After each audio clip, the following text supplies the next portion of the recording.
Evangelio de hoy. Tema: Creedme, todo se les podrá perdonar a los hombres. Primera lectura. Lectura del segundo libro de Samuel. Todas las tribus de Israel se congregaron en torno a David en Hebrón y le dijeron: Somos de tus mismos huesos y de tu misma carne. Ya antes, cuando Saúl era todavía nuestro rey, tú eras el que conducía a Israel. Yahvé bien te dijo: Tú serás el pastor de mi pueblo Israel. Tú serás el jefe de Israel. Todos los ancianos de Israel fueron a Hebrón a ver al rey, y el rey David firmó con ellos una alianza en Hebrón, en presencia de Yahvé. Después de lo cual consagraron a David como rey de Israel. David tenía 30 años cuando empezó a reinar, y reinó 40 años. Había reinado ya 7 años y 6 meses desde Hebrón en Judá, y reinó en todo Israel y Judá 33 años desde Jerusalén. El rey y sus hombres avanzaron sobre Jerusalén para atacar a los jebuseos, que vivían por entonces en la región. Estos dijeron a David: Tú no entrarás aquí, aunque los ciegos y los cojos fueran los defensores. Pero David se apoderó de la fortaleza de Sión, que es la ciudad de David. David seguía fortaleciéndose sin cesar, y Yahvé, Sabaoth, estaba con él. Palabra de Dios. Te alabamos, Señor.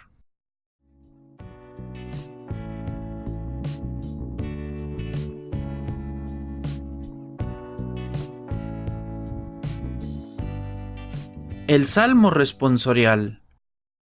Mi fidelidad y misericordia lo acompañarán. Un día hablaste en visión a tus amigos. He ceñido la corona a un héroe. He levantado a un soldado sobre el pueblo. Mi fidelidad y misericordia lo acompañarán. Encontré a David, mi siervo, y lo he ungido con óleo sagrado, para que mi mano esté siempre con él y mi brazo lo haga valeroso. Mi fidelidad y misericordia lo acompañarán. Mi fidelidad y misericordia lo acompañarán. Por mi nombre crecerá su poder. Extenderé su izquierda hasta el mar, y su derecha hasta el gran río. Mi fidelidad y misericordia lo acompañarán.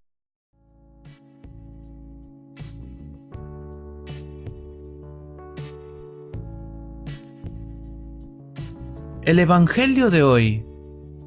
Lectura del Santo Evangelio según San Marcos. Mientras tanto, unos maestros de la ley que habían venido de Jerusalén decían: Está poseído por Belcebú, jefe de los demonios, y con su ayuda expulsa a los demonios. Jesús les pidió que se acercaran y empezó a señalarles por medio de ejemplos. ¿Cómo puede Satanás echar a Satanás? Si una nación está con luchas internas, esa nación no podrá mantenerse en pie. Y si una familia está con divisiones internas, esa familia no podrá subsistir. De igual modo, si Satanás lucha contra sí mismo y está dividido, no puede subsistir y pronto llegará a su fin. La verdad es que nadie puede entrar en la casa del fuerte y arrebatarle sus cosas si no lo ampara primero. Entonces podrá saquear su casa.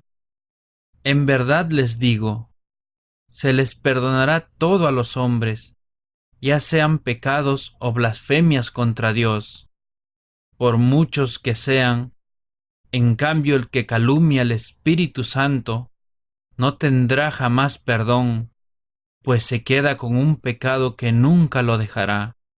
Y justamente ese era su pecado cuando decían: está poseído por un espíritu malo. Palabra de Dios. Gloria a ti, Señor Jesús.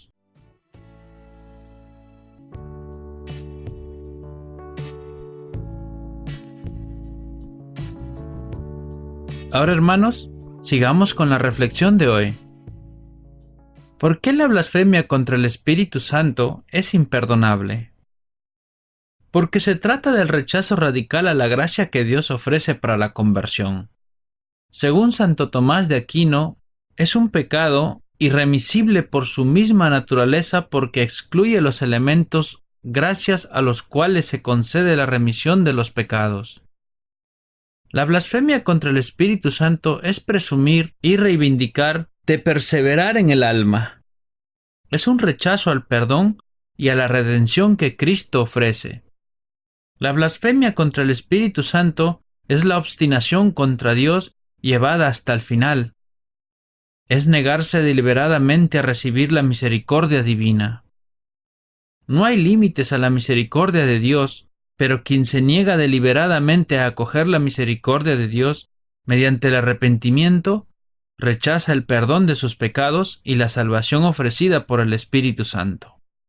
Semejante endurecimiento puede conducir a la condenación final y a la perdición eterna.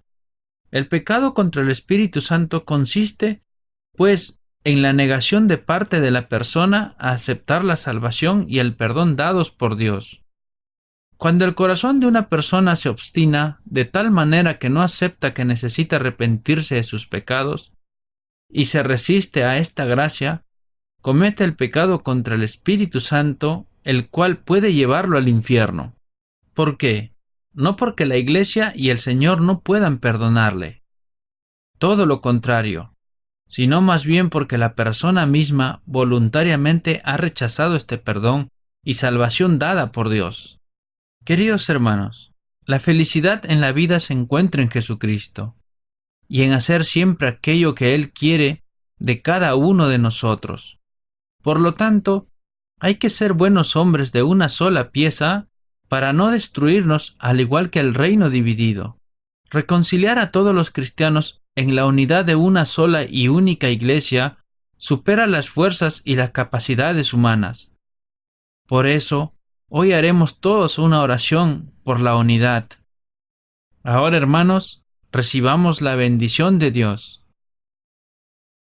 Que la bendición del Dios Todopoderoso, el Padre, el Hijo y el Espíritu Santo desciendan sobre todos nosotros y permanezca para siempre.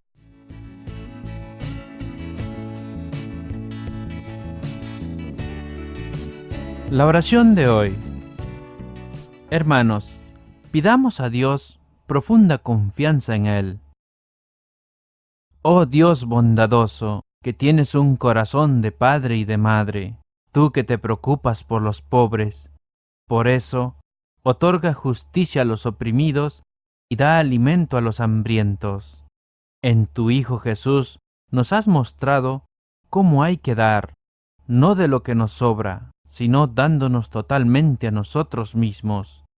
Confunde nuestros cálculos mentales y cambia nuestros intereses personales por un compartir generoso para que nuestra forma de dar se parezca a la tuya, sin contar nunca el costo. Te lo pedimos por Cristo nuestro Señor. Amén.